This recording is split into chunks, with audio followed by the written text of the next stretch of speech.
Salut les mecs, salut les bolos amateurs de jeux vidéo ringards, mais pas seulement, aussi de films ringards. Et là, c'est non sans un plaisir non dissimulé que je vais vous parler aujourd'hui d'un de mes films préférés. Et je pense que, voilà, une certaine communauté de gamers le connaissent. Donc tu l'as vu dans le titre, je vais te parler de Avalon, sorti en 2001. Un film vraiment un peu particulier sur tous les plans, puisqu'il a été, c'est un film japonais réalisé par Mamoru Oshii, voilà si je me trompe pas, filmé avec des acteurs polonais en Pologne. Donc les acteurs, je te les citerai pas parce que j'ai oublié leur nom, puis je les connais pas, mais je mettrai de toute façon au fur et à mesure de cette vidéo, voilà, des photos, des incrustes et tout. Et surtout, on retrouve à la musique qui va être un élément fondamental de ce film, Kenji Kawai, voilà, qui est connu voilà, au pays du soleil levant pour ses nombreuses musiques d'animés, de séries, de films également, et puis de jeux vidéo, voilà, notamment Deep Fear, où ça n'a pas été son meilleur travail. Enfin, moi je trouve que Deep Fear avait des bonnes musiques, mais il y a trop peu de musique. Enfin bon, bref, t'iras voir ma review de Deep Fear que j'avais fait sur GHM, voilà. Mais c'est pas le sujet d'aujourd'hui. Ce qui nous intéresse, c'est Avalon. Et qu'est-ce que c'est qu'Avalon? Avalon, c'est un film de science-fiction futuriste, peut-être même d'anticipation, comme il y a quelques éléments mêlés avec quelques éléments mythologiques. Voilà, j'irai pas plus loin. Je vais juste te mettre un peu le contexte, te parler de quoi il s'agit. Donc on va suivre un personnage qui s'appelle Ash, donc qui est une femme, dans un univers, voilà, un univers que nous on nous dépeint comme étant futuristique. Et voilà, j'en dirai pas plus. Est-ce que c'est le cas? Est-ce que c'est un monde parallèle? Est-ce que... Point d'interrogation. Même après avoir terminé le film, point d'interrogation. Et donc dans ce monde, voilà, dans ce monde futuriste, on va le qualifier comme ça, qui a une photo, mais alors, quand je dis photo, voilà, c'est tout le contraste, les couleurs, le choix des couleurs. On a vraiment un film très monochrome. Et donc Ash va participer à des jeux, des jeux de réalité virtuelle, des jeux vidéo, voilà, clandestins. Et donc ça se branche un peu, tu sais, comme dans le film Matrix, quoi. Il s'allonge sur des, voilà, des tables. Alors ça va se passer, tu sais, dans des vieux entrepôts, tu sais, ou des lieux pas très catholiques, tu vois. Et pour se retrouver dans le jeu, donc le jeu qui va être considéré illégal, mais voilà. Alors après, on peut faire une analogie avec Fortnite. Donc parce que voilà, on est en 2001, tout ce qui était, alors le jeu multi ça existait à l'époque, mais maintenant c'est vrai que c'est beaucoup plus démocratisé. Et donc Ash va se retrouver dans son jeu vidéo. Elle a la caractéristique de jouer tout seul. Voilà, dans ce jeu, on peut jouer tout seul, on peut jouer en équipe. Voilà, comme c'est le cas à Fortnite notamment, par exemple. Et donc c'est comme un shooter. Ils vont se retrouver dans des, voilà, dans des villes, par exemple en ruine, des choses comme ça. Il va falloir éliminer les autres adversaires. C'est un petit peu, voilà, un petit peu comme du Battle Royale, mais alors avec un style graphique. Alors tout ça, c'est filmé, c'est pas en synthèse, c'est filmé plan réel. Alors il y a des CGI, il y a des effets spéciaux évidemment, mais c'est pas genre, tu sais, filmé cartoon ou filmé intégralement en image de synthèse. Tout est en acteur live.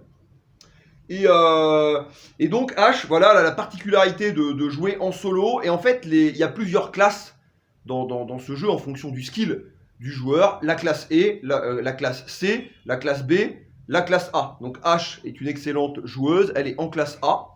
Et voilà, on va apprendre au fur et à mesure du film que auparavant, elle jouait en équipe. Il s'est passé des choses, il y a eu des drames. Son équipe a été dissoute. Mais encore quelques temps après cette dissolution, voilà, c'était des joueurs skillés.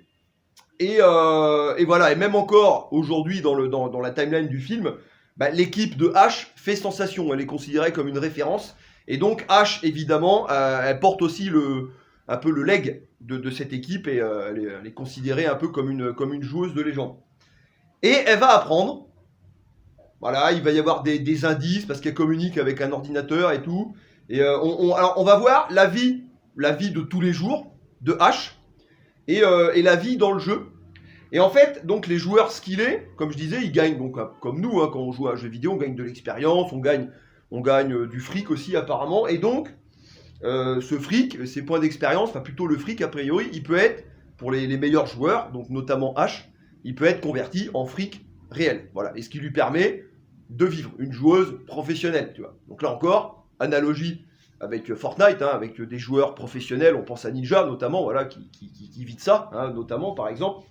Donc tu vois comme quoi le film, mine de rien, d'un film science-fiction futuriste, eh ben, il se retrouve peut-être malgré lui, finalement avant-gardiste, et voire même anticipation sur certains points.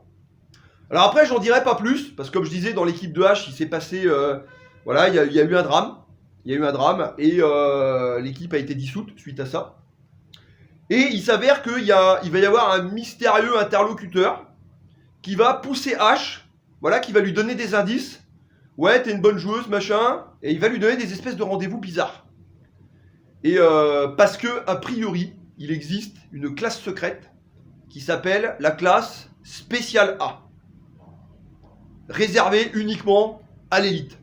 Donc H, c'est comme un cheat code de jeu vidéo, tu vois, où tu vas dans un RPG, tu vois, on vient dans un village, on va dans la taverne, on parle avec des personnages et des PNJ, tu vois, et puis, ouais, tu sais, là-bas, vers l'ouest du village, il y a une caverne secrète, il y a des trucs dedans, voilà, il y a un roi qui est mort, il y a une armure et tout, là, c'est un peu pareil. Tu vois, le gars, il va dire, ouais, il y a des choses et tout.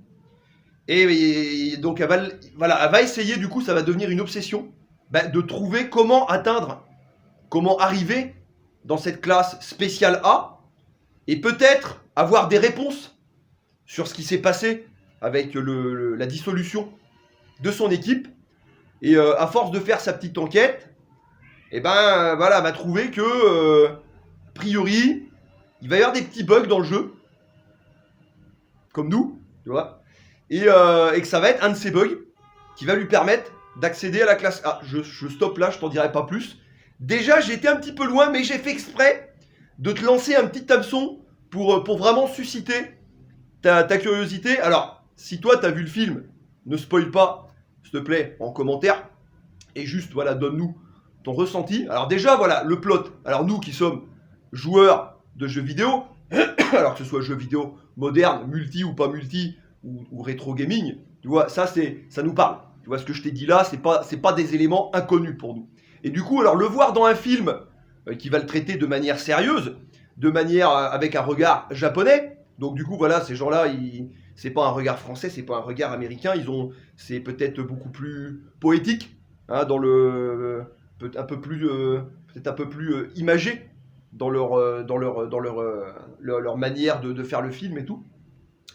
Et alors non seulement, voilà, le film, il a un plot qui, en ce qui me concerne, me parle beaucoup. Je pense qu'à la plupart d'entre vous, ça sera le cas, d'où l'intérêt que je vous présente ce film. Mais, comme je disais brièvement, il y a tout le visuel du film. C'est une gifle. Et on s'arrête pas là. L'OST, les mecs. Voilà, je te montre d'Ifia, de Kenji Kawai. Alors, tout le film, donc, il va y avoir des rares passages où il n'y aura pas de musique, mais globalement, quasiment presque toutes les scènes du film, il va y avoir la musique de Kenji Kawai en background. Et il y a pour moi, selon moi, très peu de films. Alors, on a des films avec des excellentes bandes-son, hein, OST. On pensera à Hans Zimmer, hein, puis les films de Christopher Nolan, hein, notamment cette collaboration, tu vois, qui marche très bien. Mais il y a quelques films très rares qui, selon moi, où l'OST, le soundtrack, la musique, va fusionner avec ce qu'on va voir à l'écran. Là, on est au stade au-dessus. Et pour moi, il y a, selon moi, 3 films qui arrivent à ce stade-là. On peut peut-être en mettre un 4e, on va voir. Donc ces 3 films sont les suivants. Conan le Barbare, chef-d'œuvre, avec la musique et l'OST qui est absolument magistrale, dantesque, et puis qui fusionne avec les images. Tron Legacy, à mon sens aussi, avec l'OST des Daft Punk, et Avalon, avec l'OST de Kenji Kawai qui va fusionner avec les images. Mais alors en 4e, On n'est pas de ce niveau-là, mais on est un petit cran en dessous, je mettrais Man of Steel. Man of Steel, voilà, le retour de Superman avec Hans Zimmer, là encore. Une OST exceptionnelle, je trouve, là, tu vois. Revenons à Avalon. Donc, on a un plot assez mystérieux. Hein. C'est vrai que dès le début, on va placer le contexte. Le film va démarrer avec une scène d'action dans le jeu, tu vois, pour iconiser un petit peu le jeu, le film, enfin voilà, faire un petit peu les présentations. Et Ash est quelqu'un de réservé. Hein, tu vois, c'est pas quelqu'un, ouais, presque quelqu'un d'antisocial, tu vois. Donc, elle a pas de vie presque. On la voit qui rentre chez elle, elle a juste un chien, tu vois. Et elle a sa petite routine. Tu vois, elle achète sa bouffe, elle fait sa bouffe. On la voit chez elle faire sa petite vie de tous les jours. Et qui est à milieu de ce qu'elle vit dans le jeu. Et ouais, le visuel, c'est en fait tout le film dans l'univers de Ash, le monde réel, hein, ce qu'on pourrait dire, c'est une espèce de monochrome. Tu sais, c'est un noir et vert, c'est très particulier, c'est une photo très particulière. C'est magistral, quoi. C'est magistral. Dans le jeu, c'est un peu différent. On a une tête, ouais, des teintes un peu. Je dirais pas qu'il y a plus de couleurs. Ça reste dans le sombre, ça reste dans le tristoun, mais voilà, on voit une différence visuelle entre l'univers du jeu et l'univers réel. Et la bande son derrière, qui est exceptionnelle. Donc voilà, je veux pas t'en dire plus. Je veux pas t'en dire plus. Ceux d'entre vous qui ont vu Avalon, mettez-moi dans les commentaires ce que t'en as pensé. Et franchement, donc si tu connais pas Avalon, donc c'est Avalon 2001 ou Gate to Avalon, il peut s'appeler comme ça, mais sinon tu tapes Avalon 2001. Il existe même en DVD, je me souviens, je l'avais vu à l'époque en collector, c'est un truc carton et tout. Et mais franchement, c'est un chef-d'œuvre. C'est un chef-d'œuvre, ça fait partie de mes films préférés. C'est le final, le final du film, il te retourne. Il te retourne et tu te dis, voilà, là tu te poses 36 000 questions, le film termine, qu'est-ce qui se passe? Qu'est-ce qui se passe? Et là, chacun est libre de ses propres tests, ses propres théories. Hein, ça termine pas sur quelque chose de manichéen, c'est blanc ou c'est noir, c'est japonais, c'est imagé. Voilà, Avalon. Avalon, les gars. Alors, il peut y avoir parfois si on peut mentionner quelques défauts, des petits problèmes de rythme. Tu vois, avec surtout entre les phases où Ash va être dans le monde réel, les phases dans le jeu, elles vont pas être si nombreuses. Finalement, Ash qui va mener sa petite enquête, tu vois, pour aller dans la classe spéciale A, tout ça. Mais franchement, si tu te laisses porter par le visuel du film et que tu te laisses porter par l'OST, mais ça glisse, quoi. Ça glisse, quoi. Le final, il est magistral. Il est magistral, je t'en dirai pas plus que ça. Mais voilà, les mecs, franchement, voilà, la plupart d'entre vous, un très grand nombre d'entre vous qui regardez cette chaîne, vous aimez les jeux vidéo, évidemment, sinon tu serais pas là. Vous aimez, bien sûr, évidemment, indirectement, le cinéma, voilà, plus ou moins grande échelle. Mais là, les gars, on a une fusion, les mecs. Et puis c'est en 2001. C'est une vision de début de siècle avec des éléments qui n'existaient pas à l'époque. Hein, comme je disais, la démocratisation des jeux en ligne. Hein, à l'époque, il y avait Team Fortress, il y avait, alors, je sais pas, Counter-Strike, c'était arrivé encore. Je sais pas, mais si Counter-Strike, ça n'existait pas encore, c'était assez imminent. Et voilà, et le film, finalement, voit assez juste sur certaines choses par rapport à ce qu'on peut comparer aujourd'hui en parlant de Fortnite, par exemple, notamment, puis très certainement d'autres jeux, quoi.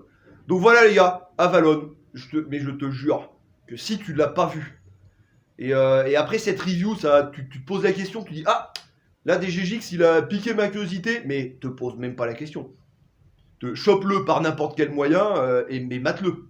Mate-le. Et là, je te jure que tu vas passer un moment, enfin j'espère, qu'il y a un avant et un après Avalon. Hein. Pour moi, dans le cinéma, il y a avant et après Avalon. Alors on sent que Matrix est passé avant. Hein, il y a c'est pas un plagiat de Matrix, très loin de là. Hein. Mais voilà, il y a une petite ombre de Matrix qui peut planer quelque part, mais très très lointaine, tu vois, juste quelques éléments. Mais voilà, c'est tout, quoi. Donc les gars, franchement, ouais, faites-moi plaisir, faites-vous plaisir. Si tu connais pas Avalon, mais matez Avalon, quoi. Et après, reviens ici sur cette vidéo, puis mets-moi en com ce que t'en as pensé. Et comme je disais, hein, si tu l'as déjà vu, voilà, ne spoil pas, hein, s'il te plaît, pour garder la surprise à ceux d'entre vous qui l'auraient pas vu. Mais voilà, dis-moi ce que t'en penses, hein, ton ressenti, si c'est un film que t'adores, etc., etc. Les gars, Avalon, allez me mater ça. Allez, à plus.